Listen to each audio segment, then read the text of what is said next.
관광객들이 한꺼번에 몰리지 않도록 누리집을 통해 사전 예약을 받아 일정 인원만 관람하도록 하고 발열 체크와 마스크 착용은 물론 관람자 명단도 파악하기로 했습니다. 국립중앙도서관과 국립어린이 청소년 도서관은 우편 복사 서비스를, 국립세종도서관은 복사와 대출, 반납 서비스를 제공할 예정입니다. 정부가 감염병 위기경보 단계를 현재의 심각에서 경계로 낮추더라도 마스크 오브제 등 코로나19 관련 정책은 유지한다고 밝혔습니다.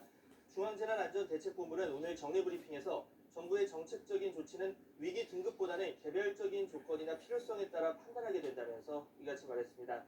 또 마스크 오브제의 경우도 공급과 수요 등 수급 상황을 종합적으로 보고 결정할 사항이라고 설명했습니다. 오늘 13일 고등학교 3학년부터 등교 수업이 순차적으로 시작됩니다. 새로운 학교 방역 체계를 만드는 게 관건인데 등교 전 발열 검사를 하고 또 수업 내내 마스크도 써야 합니다. 김종균 기자가 보도합니다. 고삼수험생은 13일 등교 수업 시작 전부터 새로운 일상을 준비해야 합니다. 우선 등교 일주일 전인 7일부터 학교의 안내로 자가 진단을 시작합니다.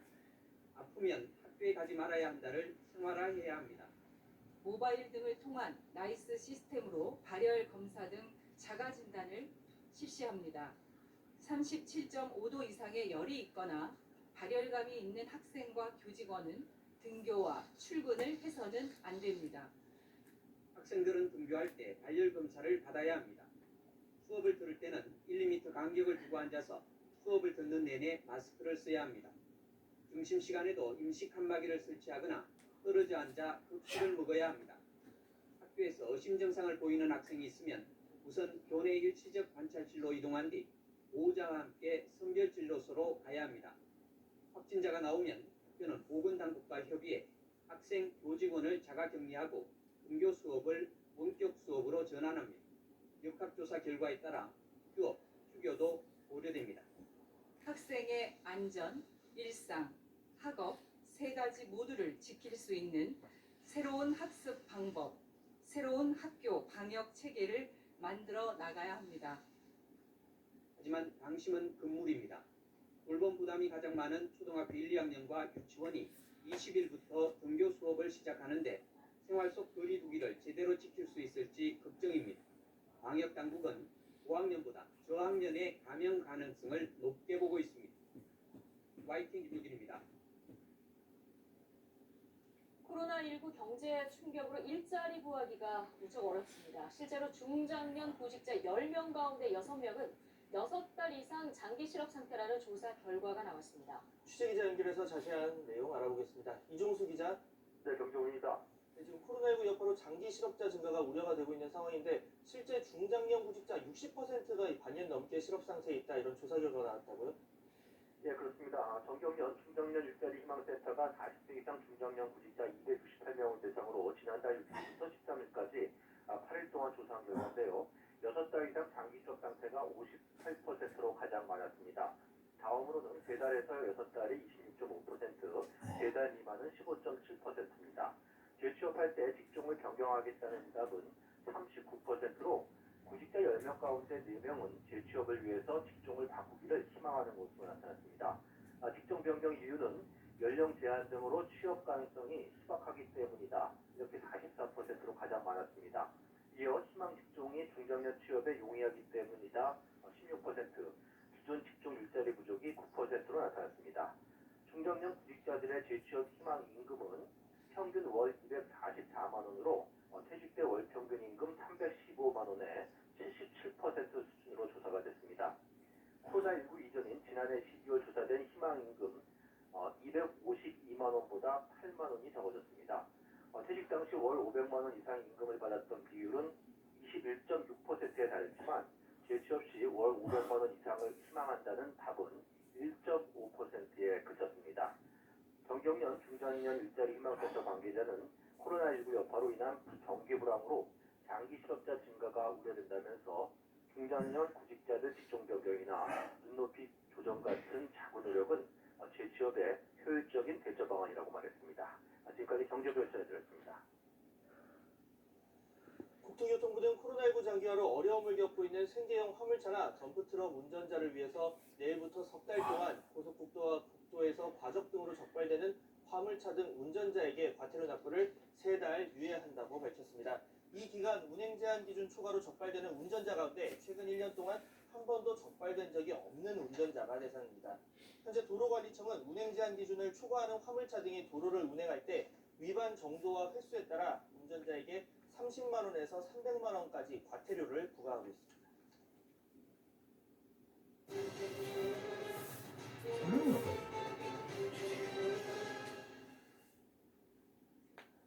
코로나19 확진 환자가 가장 많이 발생하고 있는 미국.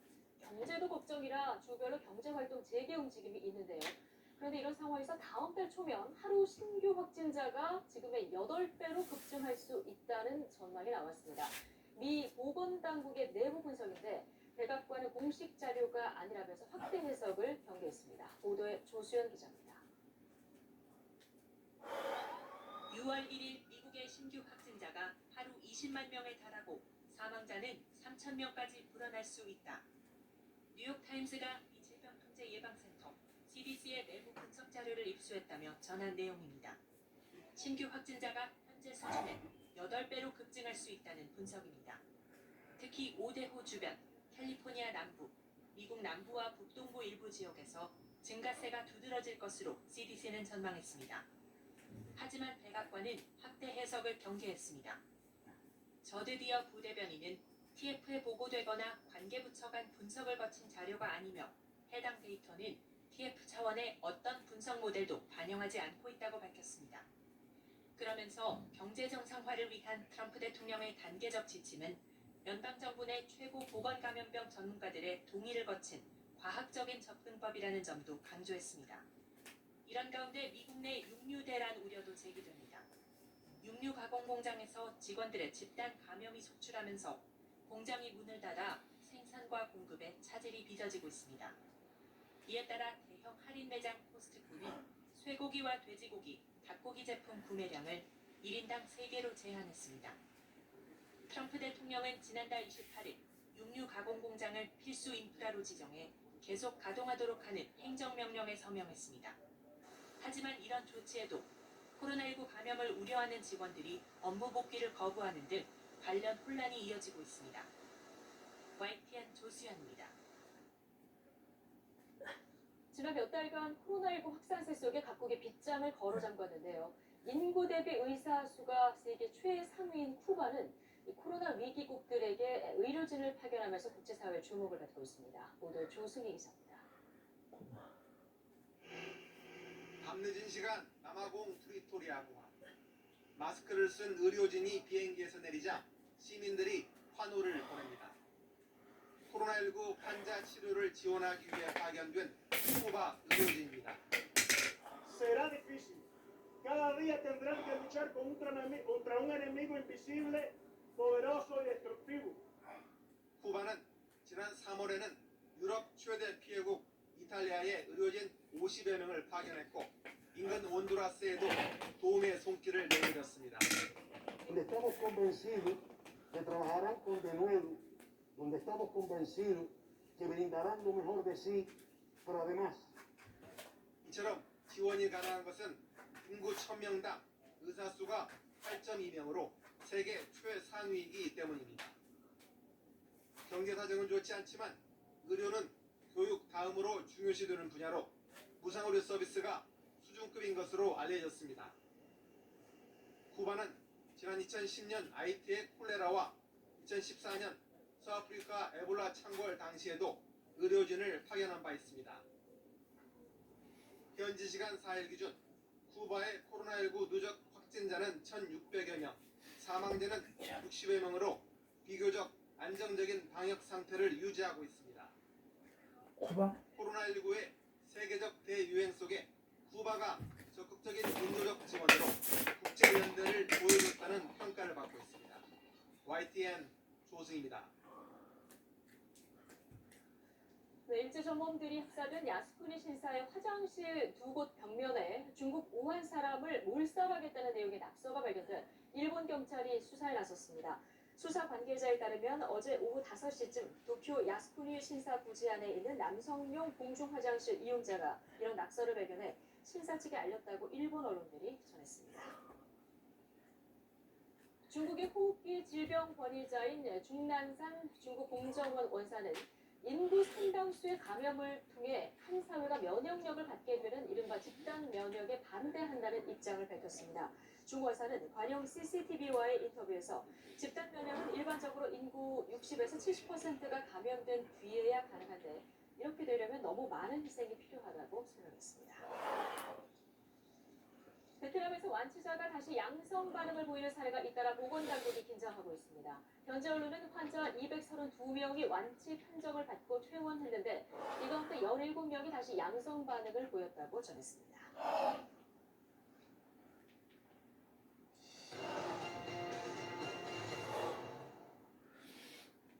국민개헌 발안제 표결위원 원포인트 본회의 개최가 불투명합니다. 애초 8일에 여는 것으로 의견을 모았지만 통합당이 다시 거부하면서 심통을 겪고 있습니다. 취재기자 연결합니다. 한현희 기자. 네, 수입니다. 네, 문희상 국회의장이 직권으로 본회의를 소집할 것이라는 관측까지 나오는 상황인데 지금 통합당이 8일 본회의 개의를 거부하는 이유 뭡니까? 네, 신재철 원내대표는 당내에 개헌에 대한 반대 의견이 많다고 설명했습니다. 통합당 대표 참석은 하지 않겠지만 본회의를 여는 것에는 찬성한다고 했었는데요. 하지만 개헌 반대 의견이 많아서 아예 본회의 소집 자체에 동의하지 않는 것으로 입장을 바꿨습니다. 국민개헌 발안제는 국민도 개헌안을 발의할 수 있도록 하는 내용의 개헌안으로 지난달 6일 발의됐습니다. 이 시점으로부터 60일 이내인 오는 9일까지는 처리돼야 하는데요. 그래서 여야는 일단 처리 여부와는 상관없이 8일에 본회의를 열고 법적 절차를 진행하는 것으로 의견을 모았었습니다. 그런데 통합당이 입장을 바꾸면서 본회의 개최 자체가 불투명해졌습니다. 이에 따라 문희상 국회의장이 직권으로 본회의를 소집할 가능성도 제기되고 있는데요. 본회의가 열리더라도 통합당이 본회의에 참석하지 않으면 의결 정족수 미달로 투표 자체가 성립되지 않아서 투표 불성립 절차를 거쳐서 사실상 폐기될 것으로 보입니다. 원포인트 본회의와 별도로 여야는 나머지 법안들을 처리하기 위한 본회의를 오는 11일이나 12일쯤 여는 방향으로 논의를 진행해 왔었습니다. 하지만 8일 본회의 개의 여부가 불투명해지면서 추가 본회의가 열릴 수 있을지도 가능하기 힘들어졌습니다. 네, 일단 추가 본회의 개최 여부는 양당 원내 사령탑을 뽑은 뒤에 정리될 것이다 이런 관측도 나오고 있죠? 네, 그렇습니다. 민주당이 오는 7일, 통합당이 오는 8일 21대 국회 전반기를 이끌어갈 새 원내 지도부를 뽑습니다. 민주당에서는 이미 김태년, 전해철, 정성호 의원이 상파전을 펼치고 있는데요. 내일 합동 토론회를 열고 68명에 달하는 초선 의원들의 표심을 잡는다는 계획입니다. 통합당은 내일 후보 등록을 하는데 지금까지 이명수, 김태숙, 주호영 의원이 공식 출마 선언을 했습니다. 출마 여부를 고심하던 권영세 당선인도 출마를 결정했는데요. 내일 오전에 출마 기자회견을 할 예정으로 조의진 당선인과 팀을 이룰 전망입니다. 통합당의 21대 초선 당선인들은 원내대표 경선 전에 후보들 사이에 충분한 토론회를 열어야 한다고 촉구하기도 했는데요. 총선 참패 이후 당 쇄신 방향을 결정하지 못하고 있는 만큼 향후 당 수습 역할을 누가 할 수 있을지에 더 관심이 쏠려 있는 상황입니다. 통합당은 추가 본회의 개최 여부를 차기 원내 지도부에 일임한다는 계획인데요. 20대 국회 마지막 본회의가 열릴 수 있을지는 통합당 새 원내 지도부가 들어서는 8일 이후 결정될 것으로 보입니다. 지금까지 국회에서 전해드렸습니다. 문재인 대통령을 포함해 역대 대통령들은 해마다 오늘이면 어린이들을 청와대 경내로 초청해서 행사를 열어왔습니다. 그런데 코로나19로 올해 어린이날은 그럴 수가 없었습니다. 그래서 청와대가 좀 색다른 방법을 생각해냈는데 바로 가상 공간입니다. 차정윤 기자가 보도합니다. 시간 여행을 떠난 어린이 눈앞에 블록으로 만든 청와대 전경이 펼쳐집니다. 군악대의 환영 연주가 울리고 캐릭터로 변신한 문 대통령 부부가 어린이들을 맞이합니다. 온라인 게임 마인크래프트로 만든 가상 공간 청와대로 어린이날을 맞은 아이들을 초대한 겁니다. 올해는 코로나19로 인해 보고 싶은 우리 어린이 여러분을 이곳으로 초대했습니다. 요즘 마스크를 쓰고 생활하느라 답답하죠? 이곳에서는 마스크를 벗고 친구들의 웃는 모습을 보면서 마음껏 뛰어놀았으면 좋겠습니다. 문 대통령 부부는 온라인 계약도 싶지 않고 집에만 있으려니 많이 답답했을 거라며 어린이들을 위로했습니다. 그렇지만 의료진과 방역당국, 또 보이지 않은 곳에서 많은 사람이 코로나와 싸우고 있다며 어린이들의 응원이 큰 힘이 되고 있다고 격려했습니다. 그러면서 참고 견딘 어린이들 덕분에 조금씩 코로나를 이겨내고 있다며 우리 모두 영웅이라고 강조했습니다. 참고 견디는 여러분들이 너무 자랑스럽습니다. 함께 코로나19를 이겨내주어서 고맙습니다. 사랑합니다. 초등학생의 대통령으로 불리는 유튜버 도티 등 무명 크리에이터들도 게임을 통해 대통령 집무실과 영빈관 등 곳곳을 누비며 청와대를 관람했습니다. 자, 여기가 대통령 집무실입니다. 우와, 이거 공항이죠? 청와대는 코로나19로 대면 행사가 어려워 가상공간과 게임으로 어린이와 소통하는 방식을 택했다며 마인크래프트 이용자라면 누구나 무료로 파일을 내려받아 체험할 수 있다고 설명했습니다. 청와대는 3년째 겉돌고 있는 문재인 대통령의 대선 공약, 아동 인권법 제정도 21대 국회에서는 본격 추진될 것으로 기대하고 있습니다. YTN 차정입니다. 이른바 민식이법이 지난 3월 말부터 시행에 들어갔습니다. 이 어린이 보호구역, 스쿨존에서 교통사고를 낸 가해 운전자에 대한 처벌이 대폭 강화된 건데요. 현장엔 어떤 변화가 있는지 홍민기 기자가 취재했습니다. 초등학교 앞 어린이 보호구역입니다. 이곳은 주정차가 가능한 곳이었는데 민식이법이 시행되면서 주차 선이 지워지고 주차 금지구역으로 바뀌었습니다. 법 시행 전 주차된 차량으로 빽빽하던 때와 확연히 달라진 모습입니다. 어린이들이 주차된 차 사이에서 튀어나와 사고로 이어지는 일이 없도록 길가 주차장을 없앤 겁니다. 불안하고 그랬었는데 여기 이제 주차 이제 라인이 없어지면서 왔다 갔다 하기에 마음이 굉장히 편해졌어요. 서울의 또 다른 초등학교 앞. 민식이법에 따라 신호등과 과속 방지턱 등 안전시설이 의무화되면서 신호등이 새로 생겼습니다. 아무것도 없던 지난해엔 이곳에서 길을 건너던 어린이가 사고를 당하기도 했습니다. 그걸 목격했던 친구는 이제야 마음이 놓입니다.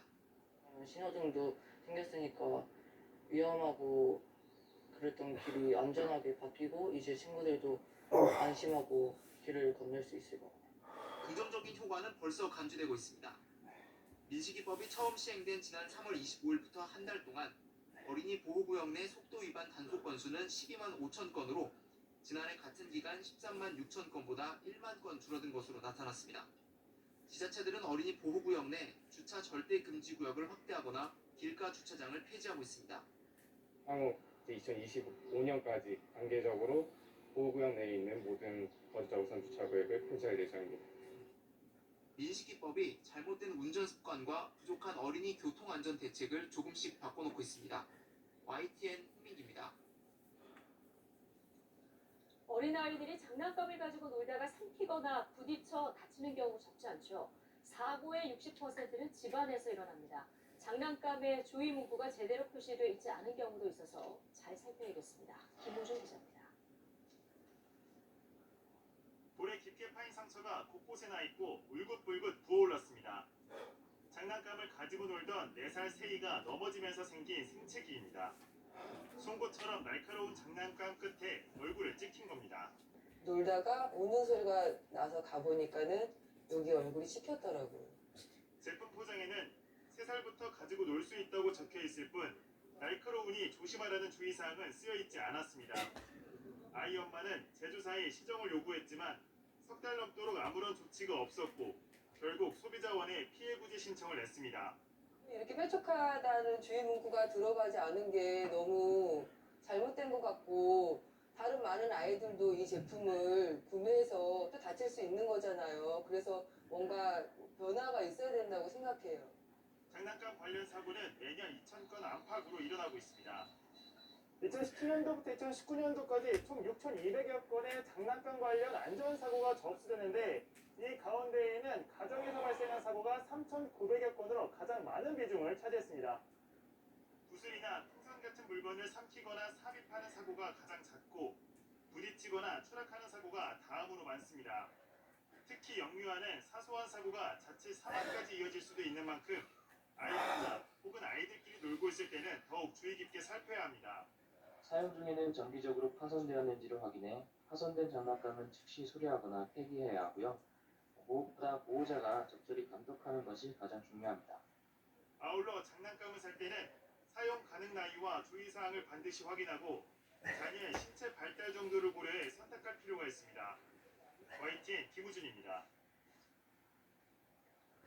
네, 가정의 달을 맞아 가족을 소재로 한 이야기들이 풍성합니다. 가족의 소중함을 일깨우는 책들이 출간됐고 또 코로나 탓에 오래도록 불 꺼졌던 무대도 따뜻한 청소년극으로 조명 스위치를 올립니다. 기정훈 기자입니다. 막내 아들이 자폐증 진단을 받은 건 겨우 3살 때. 아빠보다 오래 산. 그래서 언젠간 혼자가 될 자폐증 아들에게 쓴 아빠의 편지 10통을 책으로 엮었습니다. 기댈 곳 찾기부터 나 자신을 돕는 법 배우기까지 세상과의 공존을 위한 도움말로 가득한 편지는 사랑하지만 이해하기 힘든 가족을 둔 모든 이들에게 위로와 응원의 메시지를 전합니다. 교통사고로 4년째 병원에 누워있는 엄마. 존엄사를 허락하면 거액을 주겠다는 보험사의 제안에 가난한 가족들의 갈등이 시작됩니다. 아빠와 아들 둘, 딸 하나. 돈 때문에 갈등하는 가족 앞에 이번엔 하늘에서 돈이 뚝 떨어집니다. 좌충우돌 사건들 속에서 가족이 무엇인지, 어렵고 힘들 때 어떻게 살아야 하는지를 코믹하면서도 가슴 찡하게 그렸습니다. 수업 시간은 선생님이 그리라는 거 그려야죠. 저는 제가 그리고 싶은 것만 그리는데요. 코로나로 얼어붙었던 무대도 지난해 호평받았던 청소년극 영지로 다시 기지개를 켭니다. 가장 깨끗한 동네로 이사온 조금은 이상한 아이. 기발한 상상력과 엉뚱한 행동의 11살 영지는 쳇바퀴 같은 일상에 마법을 걸듯 자녀 키우는 부모들에게 생각할 거리를 던져줍니다. 영화 경성학교 사라진 소녀들에서 눈길을 끌었던 배우 박세인이 577대 1의 경쟁률을 뚫고 캐스팅돼 업그레이드된 영지의 모습이 기대됩니다.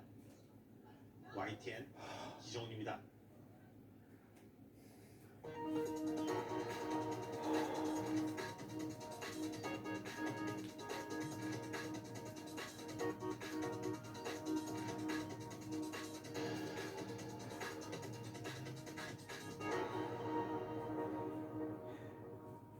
김정은 북한 국무위원장의 중퇴설, 이중설을 주장했던 태영호, 지성호 당선인이 사과했지만 폭풍은 이어지고 있습니다. 대북 정보 관련 상임위 배제를 요구하는 여당, 반면 보수 야권은 지나치다 이렇게 반발을 하고 있는데요. 각 당 관계자 모셨습니다. 이 현근택 민주당 법률위 부위원장 그리고 윤기찬 통합당 홍보위 부위원장과 함께 관련 내용 살펴보겠습니다. 두 분 안녕하세요. 안녕하세요. 자, 지금 이 김 위원장 중퇴 위중설을 제기했던 두 당선인 결국에 사과를 했습니다. 그 과정을 그래픽으로 좀 준비했는데 먼저 그래픽 좀 띄워주시죠. 자, 이게 5월 2일이 동영상이 나왔던 날입니다. 그러니까 김정은 위원장에 대한 동정이 사진이 아닌 영상으로 나온 날인데 그때까지만 해도 20일 동안 이렇게 이상이 없었던 것일까라고 하다가 결국에 그로부터 이틀 뒤 신중하고 겸손한 의정 활동을 펼쳐나가겠다 이렇게 얘기를 했고 다음 그래픽 또 보여주시죠. 자, 마찬가지로 지성호 미래한국당 당선인 역시 속단하지 말고 좀 더 지켜보자가 처음 영상을 공개했을 때의 반응이었는데 이후에 이제 본인으로서 좀 신중하게 처신을 하겠다 이렇게 좀 입장 변화를 보였어요. 자, 뭐 그러다 보니까 이 두 당선인이 이런 주장을 계속한 데 대해서 어떤 배경이라던가 뭐 의도, 목적이 있는데 뭐 이런 얘기까지 나오고 있는데 좀 어떻게 되십니까? 제가 보기에는요 아마 이제 뭐 그동안 뭐 대북 전문가로 많이 활동해 왔고 그리고 지금 어찌 보면 이런 그 김정은 위원장이 지금 한 뭐 보름 정도 안 나타난 거는 한 3년간 한 7, 8번 있었어요. 예. 항상 이런 일이었거든요. 이분들도 어찌 보면 그때도 항상 이런 발언, 유사한 발언들을 해왔어요. 근데 이제 신분이 달라진 거죠. 그전보다. 어찌 보면 당선인 신분이라는 게 이제 의원에 준하는 성격인데 본인들의 어쨌든 달라진 신분이라든지 이거를 좀 망각한 게 아닌가. 그리고 그동안 어찌 보면 이제 언론에 나가서 아니면 이제 인터뷰를 많이 해왔는데 아마 그전에 했던 대로 그대로 한 게 아닌가. 저는 좀 그런 생각이 듭니다. 그래서 대북 전문가로서의 뭐 존재감이라든지 그런 게 계속 이제 뭐 인터뷰를 많이 해왔는데 달라진 어떤 본인에 대한 어떤 신분, 아니면 언론의 관심 이런 것들을 좀 인식하지 못했던 데서 나온 것을 봅니다. 네, 아주 두 당선인이 이번 일로 느끼는 점이 많을 것 같은데 이 관련해서 윤 위원장님께서 일단 뭐 태영호 당선인 같은 경우에는 이전에 이제 국가 국가안보전략연구원에서 소속되면서도 많은 얘기를 했고 또 책을 통해서도 또 많은 얘기를 했거든요. 그래서 아마 그 연장선상에서 본인이 정보 판단을 한 것 같은데 당선인 신분이라는 게 국가기관이 될 뿐이기 때문에 사실은 좀 신축지 못한 부분이 있죠. 더욱더 지성호 당선인 같은 경우에는 너무 또 구체적인 얘기를 했기 때문에 일각에서는 그럼 이거 첩보에서 들은 거 아니냐라는 오해를 살 수 있는 그런 발언이었죠. 그래서 그 부분은 설령 그것이 맞았다 하더라도 상당히 큰 파장을 몰고 올 발언이었어요. 틀리든 맞든 신중치 못했다는 것에 대해서 당사자가 사과를 했기 때문에 앞으로 좀 더 조심했으면 좋겠다라는 게 바람입니다. 특히 대북 관련은 정보 소스를 또 공개하라는 요청을 공개를 할 수도 없는 상황이잖아요. 그걸 공개하는 순간 우리에게 정보를 주는 대북 관련 정보를 주는 사람이 노출이 될 수 있으니까 더 주의가 필요한 상황인데, 자, 이렇게 일단 김정은 위원장이 건재하다 이런 소식이 전해졌고 영상으로 확인이 되자 여권 두 당선인 거세게 비판했습니다. 관련 녹취 듣고 보시죠. 미래통 확당은 징계 절차 등 분명한 태도를 취해야 할 것입니다. 구태한 허언을 하다가는 대한민국 국민들에게 양치기 소년으로 지난 수일간 북한 김정일 위원장에 대한 일부의 경솔한 발언과 일부 언론의 대응은 참으로 애탄스러운 수준입니다. 앞으로 이런 일에 대해서도 당이 적극적으로 대응을 하도록 하겠습니다. 자, 지금 얘기를 좀 정리를 해보면 민주당이 당 차원의 징계 촉구하고 또는 이제 상임위 배정에서 대북 정보 관련 국방이나 정보위 배정을 좀 경계하는 목소리 좀 안 했으면 좋겠다 이런 강하게 촉구를 하는 목소리가 나왔는데 이 부분 좀 저는 이게 단순히 외교안보뿐만 아니라 경제적으로도 굉장히 크다고 봅니다. 왜냐하면 사실은 이 사망사기라는 얘기 나왔을 때 보면은 코스피 지수가 한 3% 정도 빠졌고요. 코스닥도 한 5% 빠졌는데 시가총액을 계산하면 그게 한 50조 정도 돼요. 그러니까 북한 관련 소식이 왔다 갔다 할 때마다 우리나라 주식시장이 수십조가 왔다 갔다 합니다. 사실은. 그런데 인터뷰를 CNN에 하셨단 말이에요. CNN은 또 미국 사람들이 보잖아요. 우리나라 어찌 보면 제일 투자를 많이 하는 게 미국 자본인데 그분들은 직접 얘기하는 거거든요. 그러니까 그러면 이게 단순히 뭐 정치적인 외교 안보도 굉장히 중요하지만 경제적으로 굉장히 큰 거다. 우리가 어쨌든 한반도 리스크라는 게 굉장히 큰 상황인데 그게 이제 계속 부각되는 면도 있고요. 저는 이런 면도 있다고 봅니다. 저도 이제 정보를 좀 다뤘었는데 사실 우리나라가 정보는 휴민트나 뭐 신호 정보는 우리나라 좀 앞선다고 하지만 대부분의 영상 정보는 대부분 미국에 의존하고 있거든요. 그래서 그 미국에서 뭐 인공위성이라든지 정찰기 통해서 이거를 우리가 국정원이나 국군 정보사 통해서 나중에 이제 국회에 보고하게 돼 있는데 미국이 정보를 즉시에 모든 거를 다 주거나 이러진 않아요. 어느 정도 이제 뭐 필요해서 제한도 하고 아니면 시기를 조절을 하는데 만약에 이런 사태가 벌어졌을 경우에 그럼 미국 측에서 우리를 100% 신뢰해서 정보를 100% 줄 수 있느냐 그걸 또 고민해봐야 된다고 봐요. 그래서 그렇게 본다 그러면 어쨌든 이분들이 뭐 대북 전문가로 활동을 해왔고 그리고 뭐 대북 소식통 이런 걸 인용했단 말이죠. 그럼 뭔가 어쨌든 네트워크가 있다는 걸 전제로 하는 거기 때문에 뭐 저는 아는 국민들이 이분들한테 1급 정보가 만약에 갔을 때 그게 안전한가 부분에 대해서 고민할 거라고 보거든요. 그래서 저는 아마 뭐 당 차원의 조치를 하기보다는 본인들 스스로 전반기에는 우리가 민감한 정보이라든지 국방이라든지 이런 데는 내가 안 들어가겠다. 이렇게 스스로 좀 밝히는 게 오히려 낫지 않은가라고. 방금 이런 분들한테 정보가 왔을 때 안전한가 이런 얘기를 해주셨는데 안전하지 않다는 건 어떤 상황이 되면 안전하지 않다는 거예요? 그러니까 사실은 이제 국회에서 정보를 우리가 정보이라든지 비공개로 하잖아요. 비공개로 할 때는 기본적으로 국민들한테는 알릴 수 없지만 왜냐하면 말씀하신 것처럼 그렇죠. 그러니까 외부로는 공개 못하지만 의원들한테는 공개하는 정보들이 있거든요. 민감한 정보들이 예를 들어서 이런 뭐 신변 문제라든지 아니면 뭐 핵 문제라든지 아니면 민감한 부분을 공개할 수 있는데 그런 부분들이 예를 들어서 전제는 뭐냐면 이게 밖으로 안 나가는 걸 전제로 하는 거예요. 언론 브리핑도 보면은 위원장이나 간사만 나와서 하잖아요. 그런데 이분들이 어쨌든 대북 소식통을 통해서 그런 정보를 들었다 그러면 이분들이 예를 들어서 이분들한테 그런 정보가 제공됐을 때 그게 그럼 대북 소식통이라는 사람들한테 안전해질 수 있겠느냐 그거에 대한 어떤 의구심이 저는 생길 수밖에 없다고 봐요. 그러면 이 정보를 제공하는 측에서 예를 들어서 미군에서 받은 정보 아니면 뭐 국정원이라든지 국군 정보사에서 정보를 제공할 때 조금 더 제가 보기에는 꺼릴 수 있거든요. 그러면 어찌 보면 국민을 대신해서 국회의원들한테 비공개 정보를 알려주는 것인데 그런 정보 공개에 대해서 약간 이제 서로 약간 꺼리게 되면 그런 정보 소통에도 좀 문제가 생길 것으로 저는 보고 있습니다. 그 여과없이 정보가 노출돼서 국익이 뭐 저해되고 외교 신뢰 훼손, 뭐 대북 정보 소스가 노출되고 이런 점들을 우려를 해주신 거고, 자 관련해서 지금 야당 이제 같은 경우에는 뭐 당선인들의 개인적 견해였다 이렇게 선을 그었습니다. 하지만 이 상임위 배제 주장에 대해서는 반발을 하고 있는데 김성원 미래통합당 대변인의 발언 듣고 있습니다. 앞으로의 상임위 배정 문제는 차기 선출될 원내 지도부에서 여야 원구성 협상 등을 통해 합리적으로 결정할 사안이지 지금처럼 공식적인 공세로 밀어붙일 사안은 아니다라고 판단하고 있습니다. 합리적으로 결정할 사안이다 이렇게 얘기를 해주셨는데, 자 윤 부위원장님. 뭐 적절한 여부는 당에서 판단해가지고 의장한테 추천을 하게 되면 의장이 다른 교섭단체 대표들과 상의해서 결정하잖아요. 협의하도록 돼 있어요. 정보위원회는. 근데 지금 여당에서 제기하는 문제를 가만히 보면 관점이 좀 너무 적절치 않아요. 왜냐하면 이분들이 제기한 여러 가지 뭐 정부 판단에 대해서 믿을 수 없다, 무용하다, 가치가 없다라고 해서